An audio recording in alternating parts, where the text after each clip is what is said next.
جب تم مر جاتے ہو ایسا کہا گیا ہے کہ تمہاری روح تمہارے جسم کے پاس ہی رہتی ہے، تکیے کے قریب اور بستر کے نیچے۔ یہ کب ہوتا ہے؟ جب تمہارا غسل دیا جا رہا ہوتا ہے، کفن پہنایا جا رہا ہوتا ہے، اور جب تمہیں قبر میں رکھا جاتا ہے تمہاری روح دوبارہ جسم میں واپس آتی ہے۔ جب لوگ تمہاری قبر سے واپس چلے جاتے ہیں تم یوں جاگتے ہو جیسے نیند سے اٹھے ہو۔ تم 3 بار کوشش کرتے ہو بیٹھنے کی، لیکن بار بار تمہارا سر قبر کی دیواروں سے ٹکرا جاتا ہے۔ تمہیں ایک دم احساس ہوتا ہے کہ یہ سب کچھ معمول کے مطابق نہیں۔ پھر تم سمجھ جاتے ہو کہ اب تم زندوں میں سے نہیں بلکہ مردوں میں سے ہو، اور آج رات تم دوسرے جہاں میں ہو۔ پھر تھوڑی دیر بعد 2 فرشتے آتے ہیں، منکر اور نکیر۔ ان کا کام قبر میں 3 سوالات پوچھنا ہوتا ہے۔ تمہارا رب کون ہے؟ تمہارا دین کیا ہے؟ تمہارا نبی کون ہے؟ یا تو تم صحیح جواب دو گے اور کامیاب ہو جاؤ گے، یا تم گڑبڑا جاؤ گے اور ناکام ہو جاؤ گے۔ پھر تمہیں ایک جگہ لے جایا جاتا ہے جسے برزخ کہا جاتا ہے۔ یہ ایک ایسا مرحلہ ہے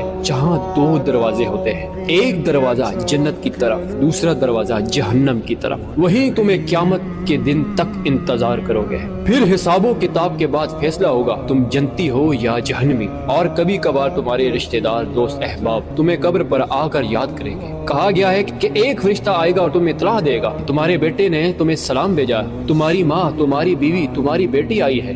تب تمہاری روح قبر کی مٹی کے اوپر آئے گی، ان کی باتیں سنے گی، ان کے قدموں کی آہٹ محسوس کرے گی۔ یاد رکھو میں نے یہ سب پہلے اپنے لیے لکھا پھر تمہارے لیے، تاکہ ہم گناہوں سے توبہ کریں، زندگی کی حقیقت کو پہچانیں۔ یا اللہ ہمارے گناہوں کو معاف فرما۔